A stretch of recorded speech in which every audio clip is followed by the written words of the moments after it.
आज फिर आपके सामने हाजिर हूँ एक्सरसाइज 4.2 को आगे बढ़ाता हुआ क्लास 10th के लिए। 4.2 है इसका फोर्थ क्वेश्चन है, दो क्रमागत धनात्मक पूर्णांक ज्ञात कीजिए जिनके वर्गों का योग 365 है। तो पहले हमें क्या करना है, द्विघात समीकरण को बनाना है। द्विघात समीकरण बना करके उसको फिर हमने हल करना है। तो देखिए दो क्रमागत, पहले क्रमागत का मीनिंग हम समझ लें। क्रमागत का मतलब क्या है, जैसे मान लो 3 तो इससे अगला क्या होगा 4, मतलब 3 और 3 प्लस 1। अगर मान लीजिए 6 तो क्रमागत अगला कितना होगा 6 प्लस 1, मतलब 6 और 7 क्रमागत, यानी कि नेक्स्ट नेक्स्ट नेक्स्ट। तो यहां पर हम जो मानेंगे तो मान लो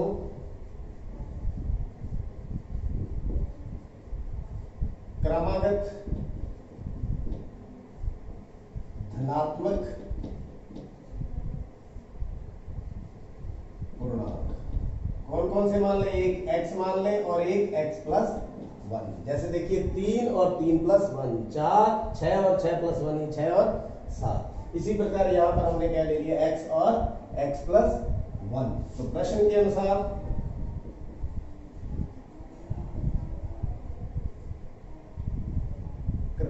अनुसार क्या बोलता है, जिनके वर्गों का योग 365, जिनके वर्गों का योग, ये इसका वर्ग हो गया, योगफल इसका वर्ग हो गया, दोनों के वर्गों का योगफल कितना है 365। मेरे ख्याल में समझ आ गया। दोनों के वर्गों का योग, इसका वर्ग प्लस इसका वर्ग बराबर में 365। अब धीरे धीरे इसको सॉल्व करते जाएंगे। एक्स स्क्वायर, यहां फॉर्मूला लग जाएगा कौन सा, a प्लस बी का whole square, A square plus B square plus 2ab, उसको एक्स स्क्वायर प्लस 1 का स्क्वायर प्लस 2x बराबर में 365। ये एक्स स्क्वायर प्लस में 2x प्लस 1, 365 को इस साइड ले आए, 2x स्क्वायर प्लस 2x, इनको सॉल्व करें तो कितना आ गया माइनस का 364। तो यहाँ देखिए वैसे तो हमारी द्विघात समीकरण तैयार होगी, लेकिन इसको थोड़ा और सरल करने के लिए यहाँ देखिए 2 कॉमन आ रहा है, तो 2 को हम क्या कर लें, कॉमन ले लें। ये देखिए यहाँ पर हमने 2 कॉमन ले लिया। अब 2 को 0 के नीचे ले जाएंगे,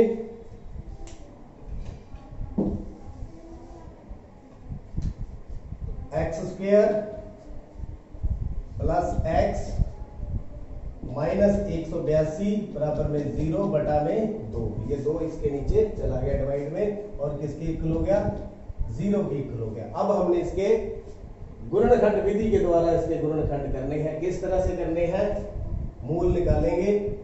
ये देखिए इसके टुकड़े करने हैं, जिसका योगफल कितना हो प्लस का x, और गुणनफल कितना हो माइनस का 182 एक्स स्क्वायर, दोनों का प्रोडक्ट। एक बार फिर आपको, अगर आपको गुणनखंड जल्दी से नहीं बनते तो आप क्या करें, ये तरीका लगाएं, पहले अभाज्य गुणनखंड तैयार कर लें। ये देखिए गुणनखंड इन्हीं का प्रोडक्ट होगा। यहां देखिए 7 दूनी 14 और 13, यानी 14 माइनस 13 कितना आ गया 1, और 14 गुना माइनस 13 कितना आ गया माइनस का 182। इसका मतलब 14 और 13 इसके गुणनखंड बनेंगे। एक्स स्क्वायर प्लस का 14x माइनस का 13x माइनस का 182 बराबर में 0। इनमें से क्या कॉमन आ गया, x प्लस 14 माइनस 13 कॉमन आ गया, x प्लस 14 बराबर में 0। तो x माइनस 13, x प्लस 14 बराबर में 0। तो यहां पर x की वैल्यू निकालें, कितनी आ गई 13, और यहां पर कितनी आ गई माइनस की 14। ये देखिए यहां पर निकाले तो धनात्मक पूर्णांक, तो ये आ गया ऋणात्मक, तो इसको हम छोड़ देंगे, ऋणात्मक पूर्णांक कह करके। तो ये हमने नहीं लेना। x बराबर कितना आ गया 13 है, लेकिन निकालने कितने दो क्रमागत, तो दो क्रमागत धनात्मक पूर्णांक फिर कौन से हो गए, एक तो 13 और एक 13 प्लस 1 मतलब 13 और 1 14 आंसर। ये आपका इस प्रकार से सम पूरा। तो आइए फिफ्थ जो है इसका सम देखते हैं। एक समकोण त्रिभुज की ऊंचाई उसके आधार से 7 सेंटीमीटर कम है। यदि कर्ण 13 सेंटीमीटर हो तो अन्य बजाय ज्ञात कीजिए। बिल्कुल आसान। देखिए मान लीजिए ये हमारे पास समकोण त्रिभुज है ए बी सी। तो इसका जो कर्ण है वो कितना है 13 सेंटीमीटर। तो ऊंचाई आधार से 7 सेंटीमीटर कम है। आधार मान ले x, तो ऊंचाई कितनी होगी 7 कम। ये x सेंटीमीटर, ये x माइनस 7 सेंटीमीटर। तो मान लो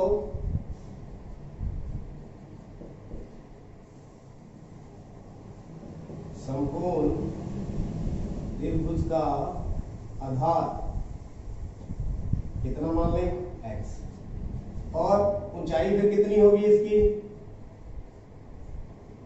x माइनस 7 सेंटीमीटर, ये x सेंटीमीटर। और कर्ण हमें कितना दिया हुआ है 13 सेंटीमीटर। तो अब क्या करें, आपको पता है अगर ये समकोण त्रिभुज है तो इसमें पाइथागोरस अप्लाई कर सकते हैं। तो समकोण त्रिभुज ए बी सी में कर्ण का वर्ग बराबर आधार का वर्ग जमा लंब का वर्ग क्या है ये पाइथागोरस। पाइथागोरस जो सूत्र है हमने यहां पर इस्तेमाल कर लिया। तो देखिए अब वैल्यू भर दे। कर्ण कितना है 13 का वर्ग, आधार कितना है x का वर्ग, और लंब कितना है x माइनस 7 का वर्ग। तो ऐसे धीरे धीरे आप इसको सॉल्व करेंगे। 13 का स्क्वायर 13 गुना 13 169 169 बराबर में x स्क्वायर प्लस यहां सूत्र लगा देंगे x स्क्वायर प्लस 7 का स्क्वायर माइनस 2 गुना x गुना 7, 2 गुना 7 गुना x। तो 169 बराबर x स्क्वायर और x स्क्वायर 2x स्क्वायर हो गया प्लस 7 गुना 7 49 माइनस का 14x। तो 169 को भी हम इधर ले जाते हैं। 2x स्क्वायर माइनस का 14x प्लस का 49 माइनस का 169 बराबर में 0। तो देखिए धीरे धीरे करते जाएं। इन दोनों को सॉल्व करेंगे कितना बच गया 0 120 माइनस का 120। बिल्कुल हमारी द्विघात समीकरण तैयार है। लेकिन देखिए इसको और सरल करें तो 2 यहां से कॉमन आ जाएगा बराबर में 0।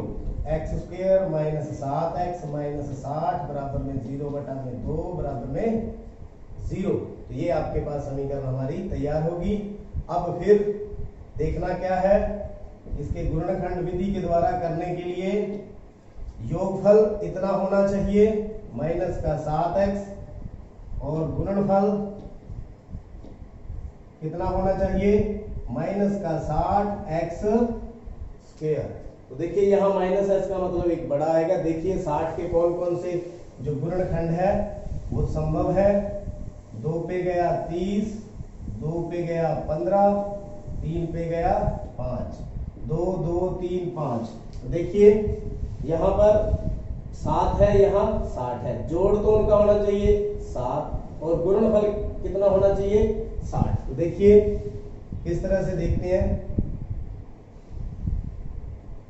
ये देखिए 3 दूनी 6 दूनी 12, 12 में से 5 गया 7। इनको हल करने पर कितना आ गया 7। तो गुणा इनकी माइनस का 60, लेकिन हमें माइनस का 7 चाहिए तो क्या करें, माइनस का 12 कर दे प्लस का 5, कितना आ जाएगा माइनस का 60। तो 12 और 5 इसके गुणनखंड बन जाएंगे, x square minus 12x plus 5x minus का 60 बराबर में 0। तो यहां से x कॉमन आ गया, x माइनस 12 प्लस 5 कॉमन आ गया, x माइनस 12 बराबर 0। एक तो आ गया x प्लस 5 और एक आ गया x माइनस 12 बराबर में 0। अब x की वैल्यू निकालेंगे।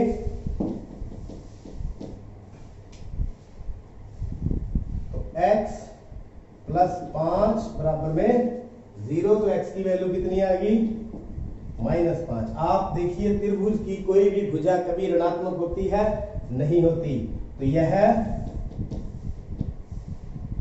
संभव नहीं, यह संभव नहीं। दूसरा देखते हैं x माइनस 12 बराबर में 0, तो x की वैल्यू कितनी आ गई 12, x की वैल्यू कितनी आ गई 12, मतलब आधार हमारा कितना आ गया 12 सेंटीमीटर। और फिर ऊंचाई x माइनस 7, मतलब 12 माइनस 7 बराबर में 5 सेंटीमीटर। तो ये आपके आंसर। हमें क्या करना था, अन्य भुजाएं ज्ञात कीजिए, तो भुजाएं हमने ज्ञात कर ली, आधार 12 और ऊंचाई 5 सेंटीमीटर। अगला सम क्वेश्चन नंबर 6। एक कुटीर उद्योग एक दिन में कुछ बर्तनों का निर्माण करता है। एक विशेष दिन देखा गया कि प्रत्येक नग का निर्माण लागत उस दिन के निर्माण किए गए बर्तन की संख्या के दुगने से 3 अधिक थी। यदि उस दिन कुल निर्माण लागत 90 रुपए थी तो निर्मित बर्तनों की संख्या और प्रत्येक नग की लागत ज्ञात कीजिए। तो इसका हम हल किस तरह से करेंगे, आइए देखते हैं। पहले देखिए जो हमें निकालना है, क्या निकालना है, निर्मित बर्तनों की संख्या। तो मान लो निर्मित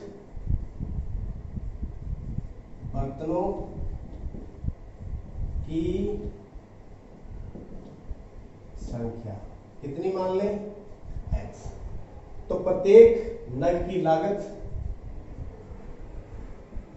प्रत्येक नग की लागत यानी खर्चा कितना आएगा, देखो प्रत्येक नग की लागत का निर्माण उस दिन निर्माण किए गए बर्तनों की संख्या के दुगने से 3 अधिक। बर्तनों की संख्या के दुगने, ये थी बर्तनों की संख्या के दुगने से 3 अधिक, से 3 अधिक कितना हो गया, दुगने से 3 अधिक, ये दुगना हो गया जोड़ में 3, तो ये आ गया प्रत्येक नग की लागत कितनी आ गई। अब क्या है, कहता उस दिन कुल निर्माण लागत 90 रुपए थी। तो प्रश्न अनुसार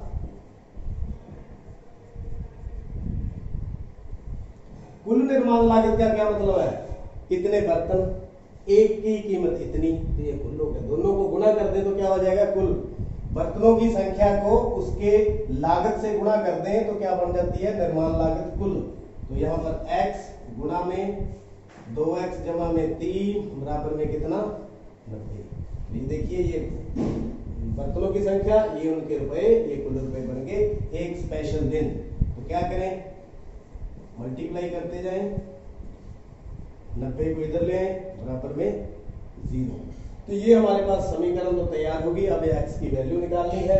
तो यहाँ देखिए 2x स्क्वायर प्लस का 3x माइनस 90 बराबर में 0। तो योगफल कितना होना चाहिए, गुणनखंड विधि लगाते हुए प्लस का 3x और गुणनफल कितना होना चाहिए, दोनों को गुणा कर दें माइनस का 180 x स्क्वायर। गुणनखंड करने के लिए हमने 180 के क्या करेंगे, अभाज्य गुणनखंड सीख लें। 2 पे गया 90, 2 पे गया 45, 3 पे गया 15, फिर 3 पे गया 5। तो जो गुणनखंड हो गए वो इन्हीं में से तैयार होंगे। तो देखिए अगर जोड़ करें या घटाव करें वो तो आना चाहिए 3 और गुणा आनी चाहिए 180। 180 के गुणनखंड तो यही है। तो देखिए 2 दूनी 4 दिए 12, एक तो ले लेते हैं 12, और 5 दिए 15। आपको पता है गुणा तो इनकी 180 होगी क्योंकि इसी के गुणनखंड है। तो देखिए अगर अपन ये प्लस का कर दें, ये माइनस का कर दें, तो कितना आ गया प्लस का 3, प्लस का 3x और गुणा करेंगे तो माइनस का 180। इट मींस ये हमारे परफेक्ट गुणनखंड है।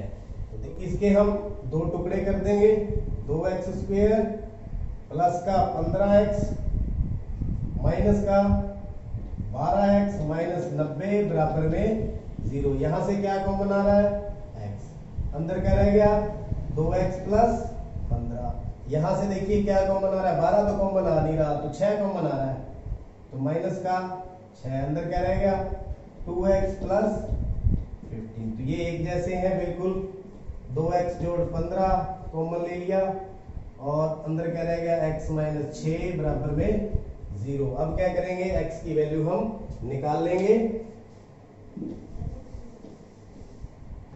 पहला क्या है 2x जोड़ में 15 बराबर में 0, 2x बराबर में माइनस 15, x बराबर में माइनस 15 बटा में 2। तो देखिए ये फ्रैक्शन में है तो यह क्या कर देंगे, संभव नहीं, नगों की संख्या फ्रैक्शन में नहीं हो सकती और माइनस में भी नहीं हो सकती। तो यहां चलते हैं, x माइनस 6 बराबर में 0, x की वैल्यू कितनी आ गई 6। तो क्या था x, बर्तनों की संख्या। उस दिन निर्मित बर्तनों की संख्या कितनी होगी 6। तो उसकी लागत, नग की